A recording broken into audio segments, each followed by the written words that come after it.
Dr. Maya Rodriguez had been studying strange readings on Mars for 3 months now. Every morning, she would wake up in the small research station and look at the same red landscape through her window. The job was lonely, but someone had to figure out what was causing those weird energy signals near the ice caps. Maya was a scientist who loved solving mysteries. She had always been curious about life beyond Earth, and this assignment felt like her chance to discover something amazing. The other 2 scientists on her team, Dr. Kim and Dr. Johnson, were good people, but they didn't share her excitement about the unknown signals. On Tuesday morning, the readings suddenly got much stronger. Maya grabbed her equipment and convinced her team to take a trip to the source. They loaded their rover with supplies and headed toward the polar region where the signals were coming from. The journey took 6 hours across the rocky Martian terrain. When they finally reached the location, Maya couldn't believe what she saw. There was something metallic sticking out of the ice, something that definitely wasn't from Earth or any human mission. "This changes everything," Maya whispered as she stared at what looked like part of a spacecraft buried deep in the frozen ground. They spent the next 4 hours carefully melting the ice around the object. As more of the craft became visible, it became clear that this was technology unlike anything humans had ever built. The metal seemed to shimmer with its own light, and strange symbols covered its surface. Finally, they found an opening. Maya was the first to step inside the alien vessel. The interior was filled with a soft blue glow, and the air felt different, somehow charged with energy that made her skin tingle. In the center of the ship, Maya found her. The woman was lying on what looked like a medical bed, surrounded by tubes and wires. She appeared human at first glance, but there was something different about her. Her skin had a slight silver tint, and when Maya looked closer, she could see tiny patterns of light running under her skin like glowing veins. "She's alive!" Maya called out to her team. "We need to get her back to the station immediately." Moving the unconscious woman was tricky. She was injured badly, with cuts and burns across her arms and face. Maya could see that some of her wounds were infected, and her breathing was shallow. Without medical help, this mysterious visitor wouldn't survive much longer. Back at the research station, Maya worked around the clock to save her patient. She had to guess what might work, since she had no idea how alien biology functioned. But the woman's basic structure seemed similar enough to humans that Maya could at least try standard treatments. On the 3rd day, something incredible happened. While checking the woman's pulse, Maya's bare hand touched her patient's wrist. Suddenly, Maya's mind exploded with images and sensations that weren't her own. She saw vast cities floating among the stars. She felt the warmth of 2 suns on her face. She experienced emotions so intense and pure that tears started flowing down her cheeks. For just a moment, Maya lived someone else's memories, someone else's life. The woman's eyes opened at that exact moment. They were the most beautiful eyes Maya had ever seen, changing color from silver to deep blue as she focused. When she spoke, her voice was soft and musical, but Maya somehow understood every word, even though she was speaking in a completely foreign language. "You saved me," the woman said, sitting up slowly. "I felt your kindness through your touch. My name is Zara. I come from a world you call Kepler 442b. Maya's heart was racing. "I'm Maya. Are you feeling better? I wasn't sure if human medicine would work on you." Zara smiled, and Maya felt warmth spread through her chest. "My people, we share emotions and memories through physical contact. When you touched me, I felt everything you were feeling. Your concern, your curiosity, your gentle nature. I have never experienced anything like human emotions before." Over the next few weeks, Maya and Zara spent countless hours together. Maya learned that Zara's people, called Etherians, could communicate through touch in ways humans never imagined. They could share not just thoughts, but actual feelings and experiences. Zara explained that she had been on a scouting mission when her ship was damaged by an asteroid field. She had been drifting in space for months before crash landing on Mars. Her people probably thought she was dead. "Show me more of your world," Maya would say during their long conversations. And Zara would take her hand, letting Maya experience alien sunsets, the feeling of flying through zero gravity, and the deep peace of Etherean meditation. In return, Maya shared human experiences with Zara: the taste of chocolate, the sound of rain on Earth, the feeling of laughing with friends. Zara was amazed by human creativity and the way humans could find joy in simple things. "Your species feels everything so intensely," Zara told her one evening as they sat together in the observation room watching the Martian sunset. "We Etherians experience life more quietly. But through you, I'm learning what it means to feel truly alive." Maya realized she was developing feelings for Zara that went beyond scientific curiosity or friendship. Every time they touched, she felt more connected to this amazing woman from another world. Zara seemed to feel the same way, often reaching for Maya's hand during their conversations. But Maya also sensed sadness in Zara during these moments of connection. When she asked about it, Zara looked away. "My people have strict rules about our connections with others," Zara explained. "What I'm feeling with you, it's not supposed to be possible. If my people knew, both of us would be in great danger." Maya didn't understand exactly what Zara meant, but she could feel the worry and fear in her voice. Still, neither of them could resist the pull they felt toward each other. Their connection was growing stronger every day. 1 month after Maya had found her, Zara made a discovery that changed everything. While working on repairing her communication equipment, she detected signals from space. An Etherian rescue ship was approaching Mars. "They're coming for me," Zara told Maya, her voice filled with both relief and terror. "I should be happy. I can finally go home. But Maya, I don't know if I can leave you behind. What we have together, I've never felt anything like it in my entire life." Maya felt her heart breaking. She had known this day would come, but she wasn't prepared for how much it would hurt. Looking at Zara, seeing the pain in those color-changing eyes, Maya realized that she had fallen in love with this extraordinary woman from the stars. The rescue ship would arrive in just 2 days. Maya and Zara had 48 hours to figure out what their connection really meant and whether there was any way to preserve it across the vast distances of space. As they held hands that night, both women knew their lives were about to change forever.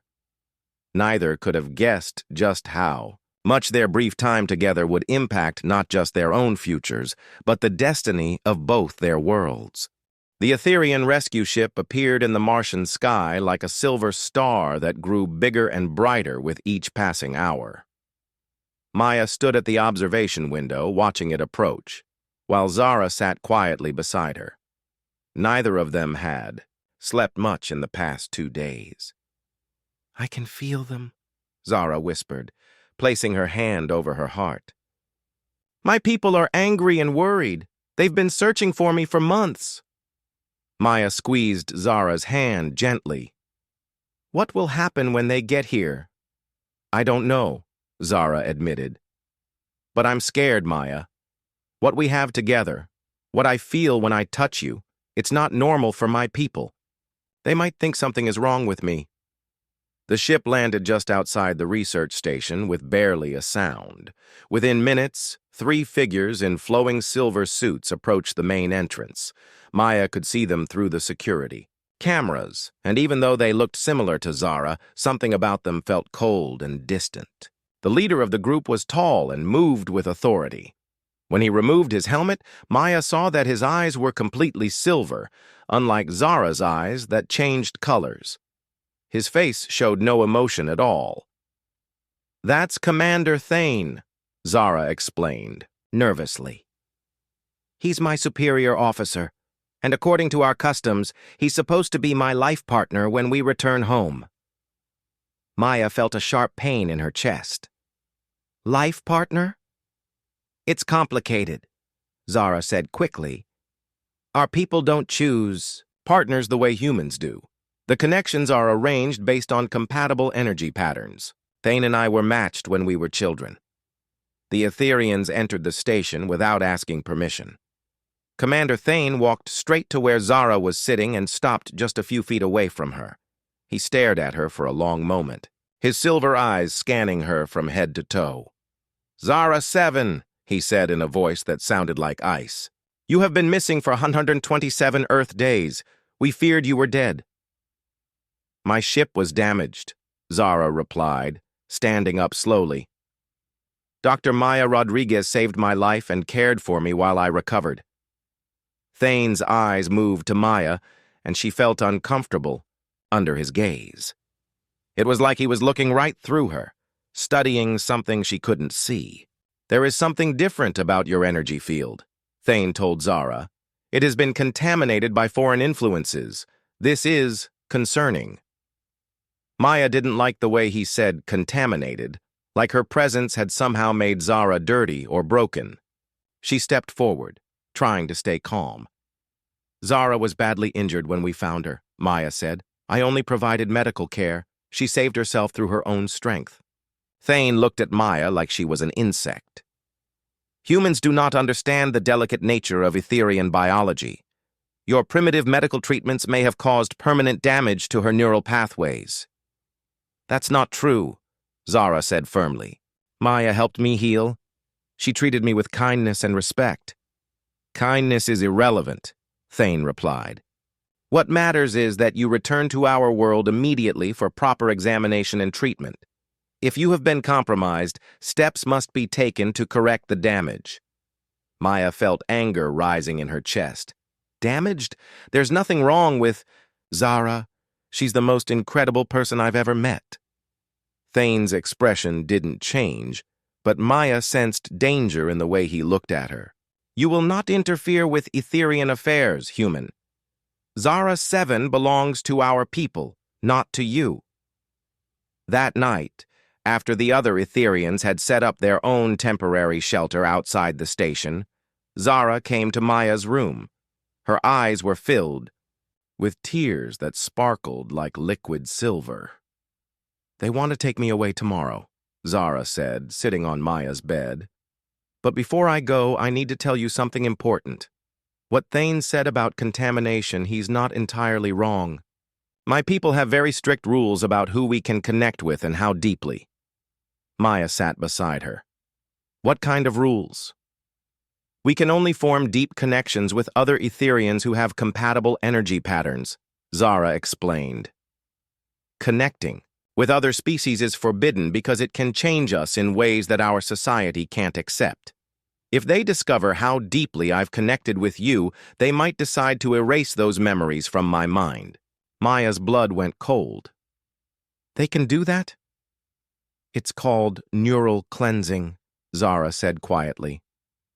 "It removes unwanted emotional connections and memories.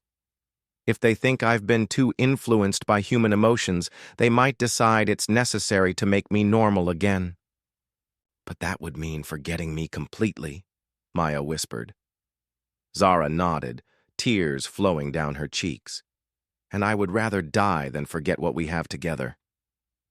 They held each other close that night, both knowing it might be their last chance. Maya could feel Zara's fear and sadness through their touch, but also something else, a determination that surprised her.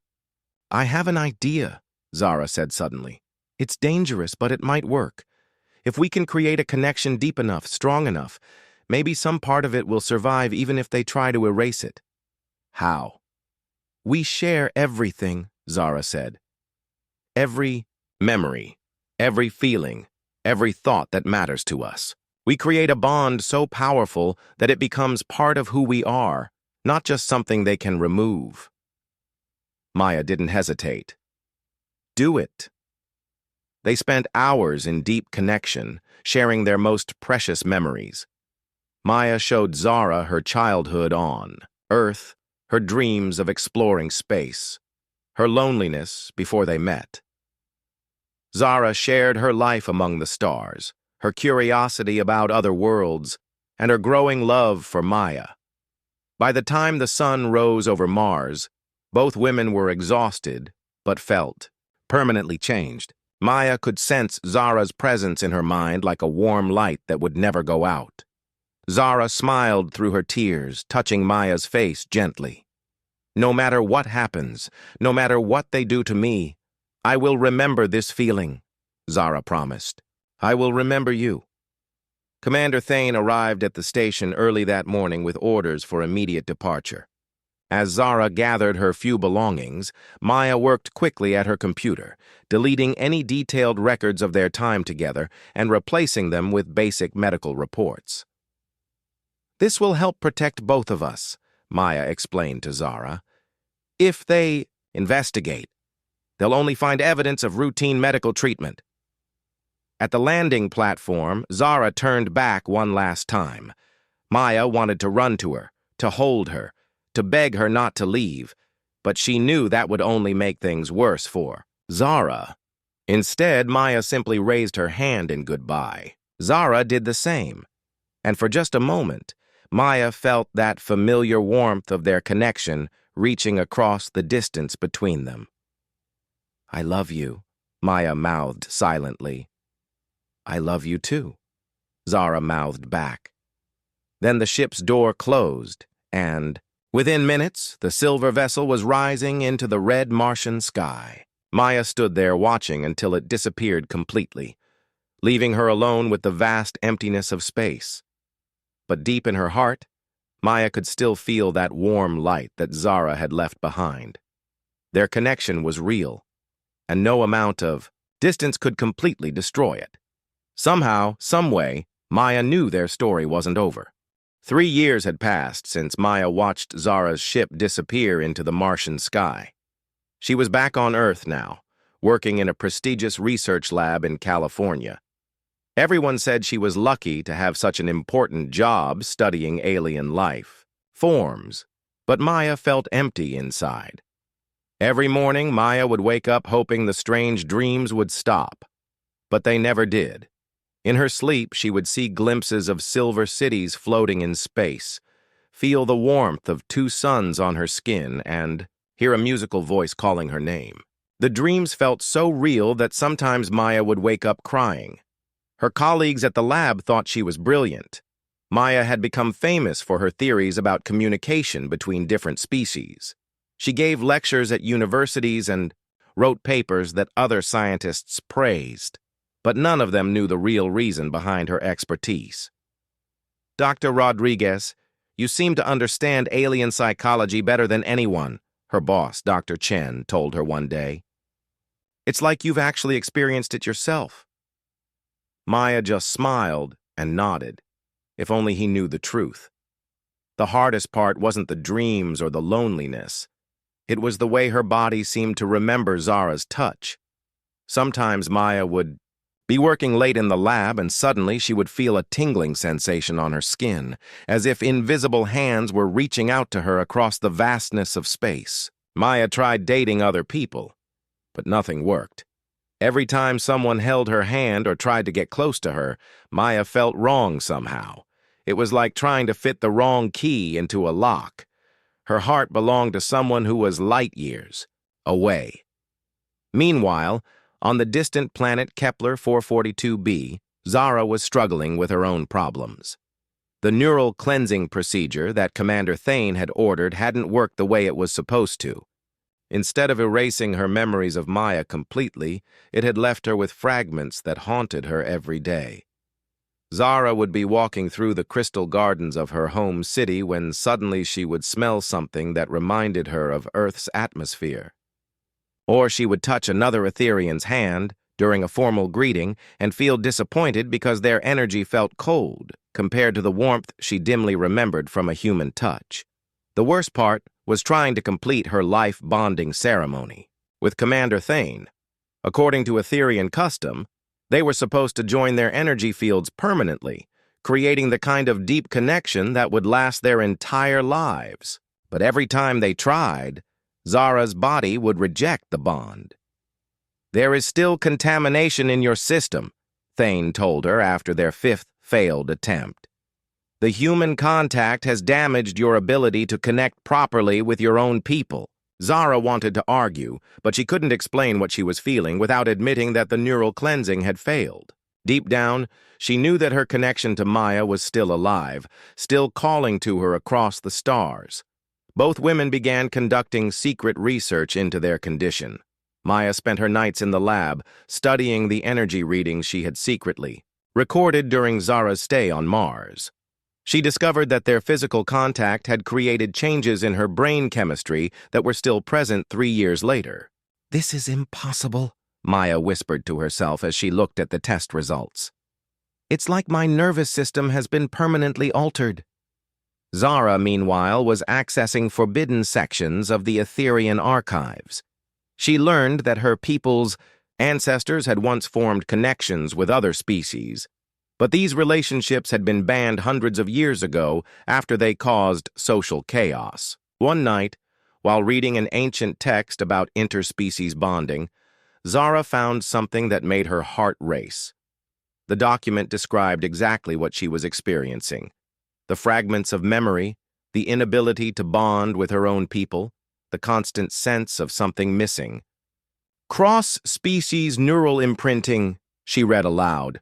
"A permanent alteration of the consciousness that occurs when two incompatible life forms create an emotional bond deeper than their biological programming allows."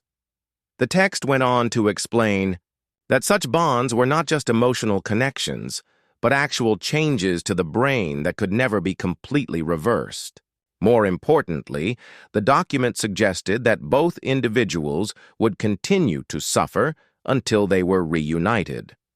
Maya made a similar discovery in her own research.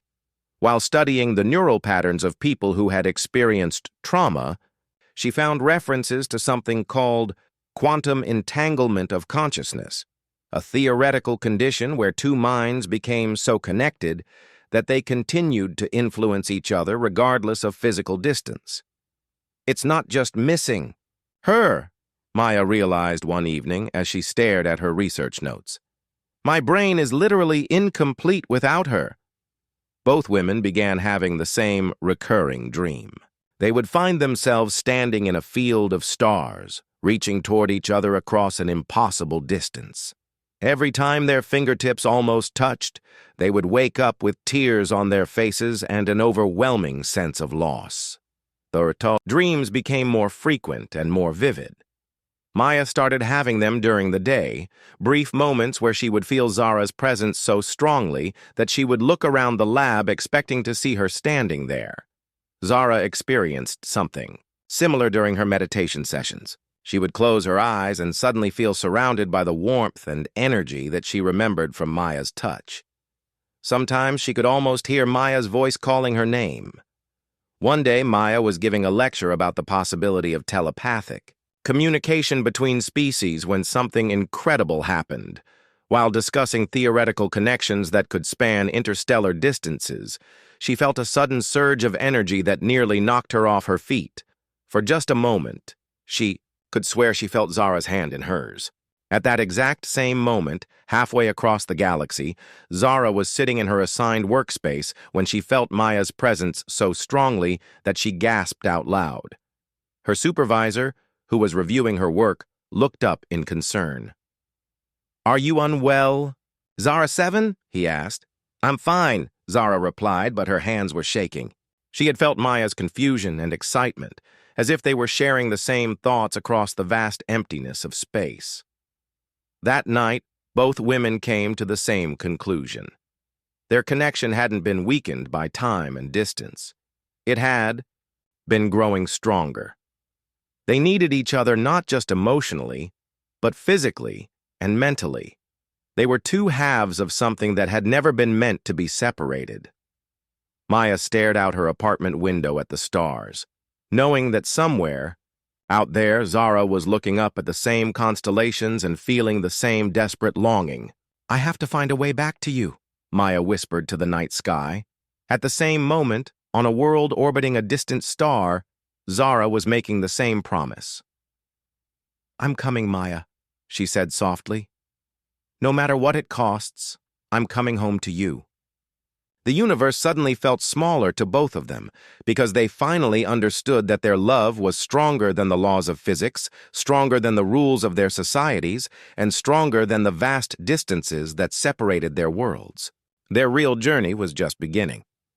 Maya was working late in her lab when the computer alerts started going crazy. Energy readings, unlike anything she had seen before, were showing up on her monitors. Her heart stopped when she recognized the patterns. Etherian technology was approaching Earth's solar system. For a moment, Maya couldn't breathe. After 3 years of dreams and longing, was it possible that Zara was actually coming back? She quickly ran advanced scans to confirm what her instruments were telling her. A small Etherian scout ship was indeed heading straight for Earth. Maya's hands shook as she worked to track the ship's approach. According to her calculations, it would reach Earth's moon in approximately 6 days. She had to make a choice that would change everything: report the approaching alien vessel to Earth's defense forces or find a way to help the person she had never stopped loving. The decision was easier than Maya had expected. She loved Zara more than she cared about following rules or protecting her career. Over the next few days, Maya used her security clearances to create false reports that would hide the ship's approach from other monitoring stations. Meanwhile, aboard the stolen Etherian scout vessel, Zara was exhausted and frightened. The journey from her homeworld had taken 4 months, and she had barely survived several close encounters with Etherian patrol ships. Her people were searching for her, and if they caught her, the punishment would be severe. But none of that mattered compared to the pull she felt toward Earth. Every day of the journey, Zara could sense Maya's presence growing stronger. Sometimes, she would wake up from meditation feeling like Maya was sitting right beside her in the small ship. "I'm almost there," Zara whispered to herself as Earth appeared on her navigation screen. "Just hold on a little longer, Maya." Maya had been monitoring communications channels for any sign of Zara's ship when she finally detected a weak signal coming from near the moon. Using equipment she had borrowed from the lab, Maya managed to establish contact. "Zara, is that really you?" Maya spoke into her communicator, her voice breaking with emotion. "Maya!" Zara's voice came through the static, filled with joy and relief. "I can't believe I found you. I thought I might be too late." "Too late for what?" Maya asked. "My people are coming," Zara explained quickly. "Commander Thane discovered that I stole this ship. He's been tracking me across space. I don't have much time." Maya's mind raced. "Where can we meet?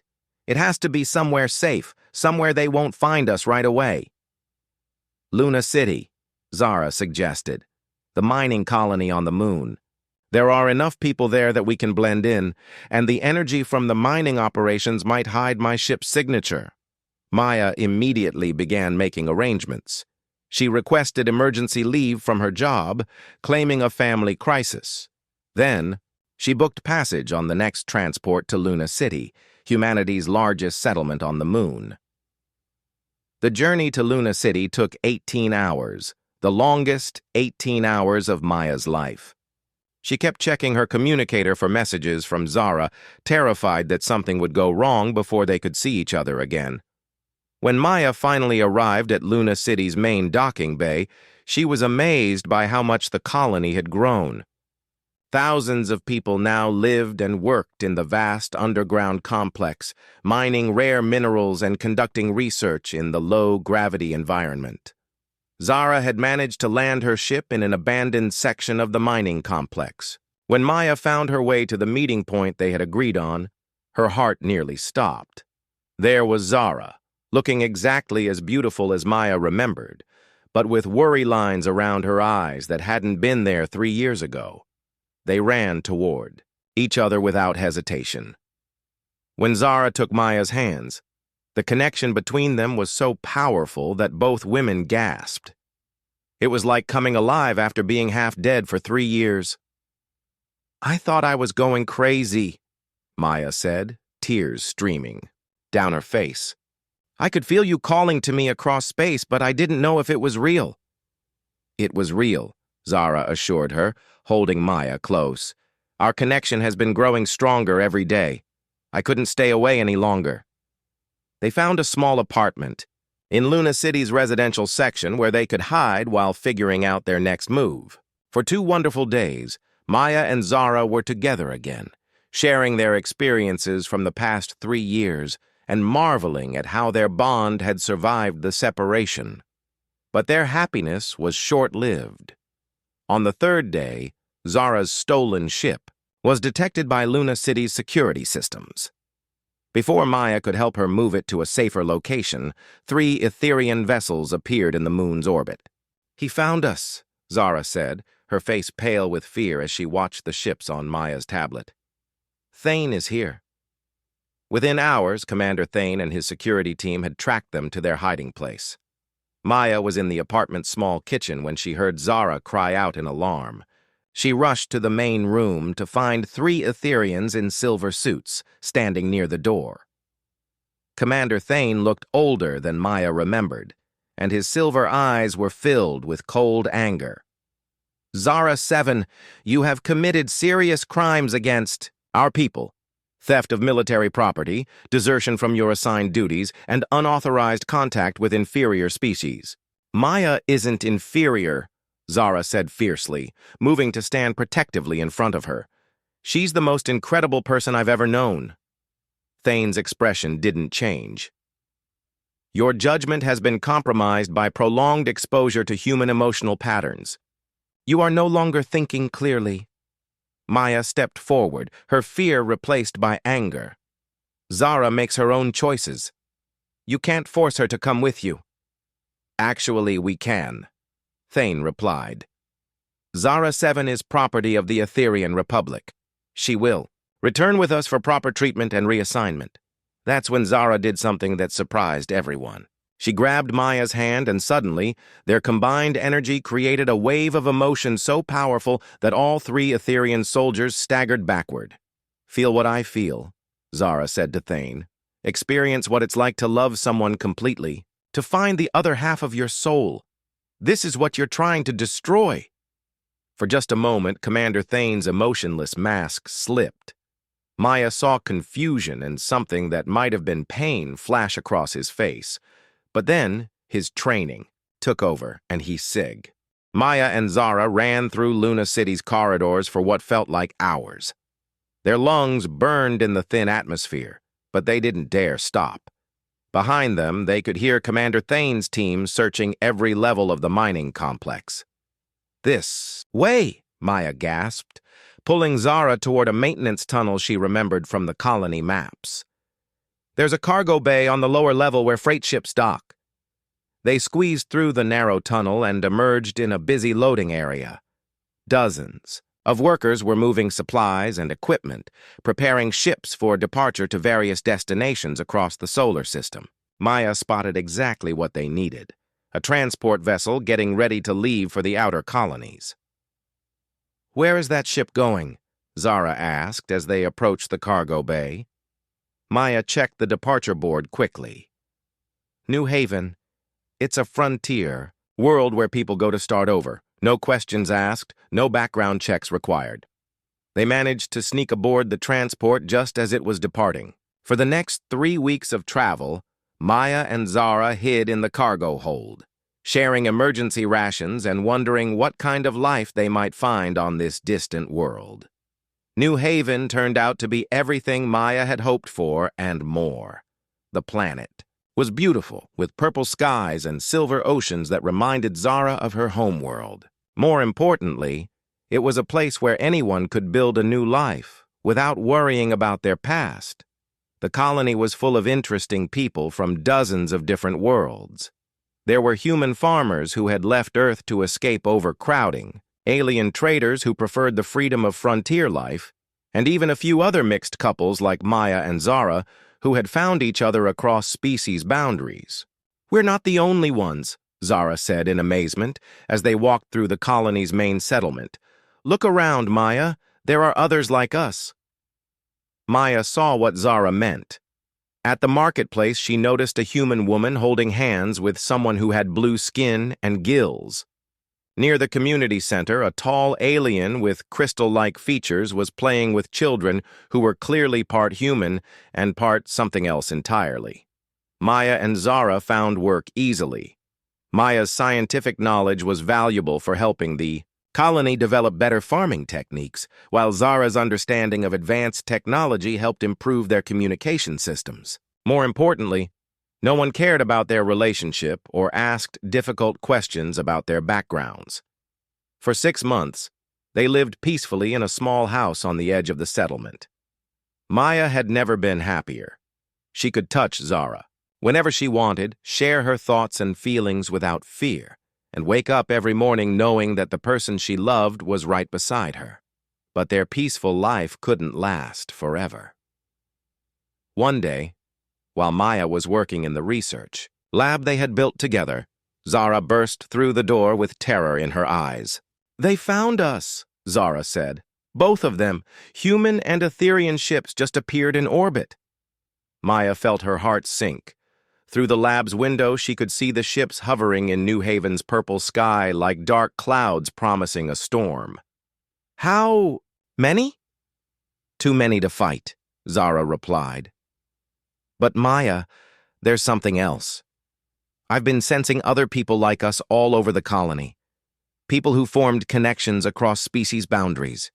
If we work together, maybe we can show them what we've built here." Maya understood immediately. "A demonstration. Show them that love between species isn't dangerous. It's beautiful." Over the next few hours, Maya and Zara contacted every mixed couple in the colony. There were more than they had realized. Nearly 50 couples who had found love across species boundaries and come to New Haven seeking acceptance. When the military forces landed outside the colony, they were met not by violence or resistance, but by something they had never expected. Maya, Zara, and all the other couples stood together in the colony's central square, holding hands and sharing their connections openly.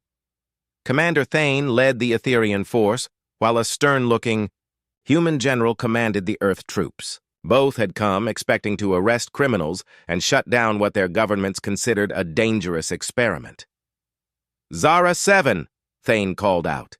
"You will surrender immediately and submit to proper treatment." "Dr. Rodriguez," the human general, added, "You're under arrest for violation of interspecies contact protocols." But instead of surrendering, Maya and Zara did something incredible. They joined hands with the couples on either side of them, creating a chain of connected consciousness that spread throughout the entire group. Suddenly, the air around the square began to shimmer with visible energy. The emotional connections between all the couples created a field so powerful that everyone present could feel it. The soldiers who had come to arrest them found themselves experiencing pure love, understanding, and acceptance for the first time in their lives. "Commander." Thane staggered backward as the wave of emotion hit him. Through the connection, he felt what Zara felt when she looked at Maya: complete understanding, perfect acceptance, and a love so deep it transcended every difference between them. The human general lowered his weapon, tears streaming down his face as he experienced the joy and wonder that the mixed couples had found in each other. Soldiers from both sides found themselves crying, not from sadness, but from the overwhelming beauty of what they were witnessing. "This is what you want to destroy?" Maya called out to them. "This happiness, this love, this proof that we're all connected despite our differences?" One by one, the soldiers began putting down their weapons. Some of them walked forward to get closer to the energy field, wanting to understand what they were feeling. Commander Thane stood frozen in the middle of the square, his silver eyes wide with shock. For the first time in his life, he was experiencing the kind of emotional connection that Zara had found with Maya. It was terrifying and wonderful at the same time. "I don't understand," he whispered. "How is this possible?" "Love," Zara said, simply. "It's the one force in the universe that doesn't care about rules or boundaries or what species you belong to." The demonstration continued for several hours, with more and more people from both military forces joining the experience. By the time the energy field finally faded, everything had changed. The human general was the first to speak. "I came here to arrest criminals," he said slowly. "But what I found instead was the future of galactic civilization." Commander Thane nodded, his emotionless mask completely gone. "Our people have been wrong about interspecies connections. This isn't contamination, it's evolution." Over the following weeks, negotiators from both Earth and the Etherian Republic arrived at New Haven. Instead of shutting down the colony, they began discussions about making it an official diplomatic settlement where interspecies relationships could be studied and celebrated. Maya and Zara found themselves at the center of these negotiations, serving as ambassadors for a new kind of understanding between worlds. Their love story, which had begun as a forbidden connection, became the foundation for a new era of cooperation across the galaxy. 1 year later, Maya stood on the balcony of their new home, watching the sunset paint New Haven's sky in brilliant shades of purple and gold. Zara came up behind her, wrapping her arms around Maya's waist.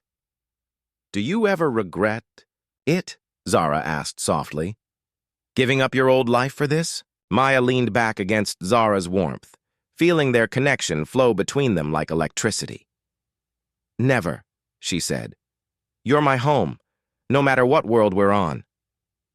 In the distance, they could see new ships arriving at the colony every day, bringing more couples who had heard about the place where love conquered fear. Maya and Zara's touch, which had once been forbidden, now represented hope for millions of beings across the stars. Their story had become legend, proof that love truly was the most powerful force in the universe.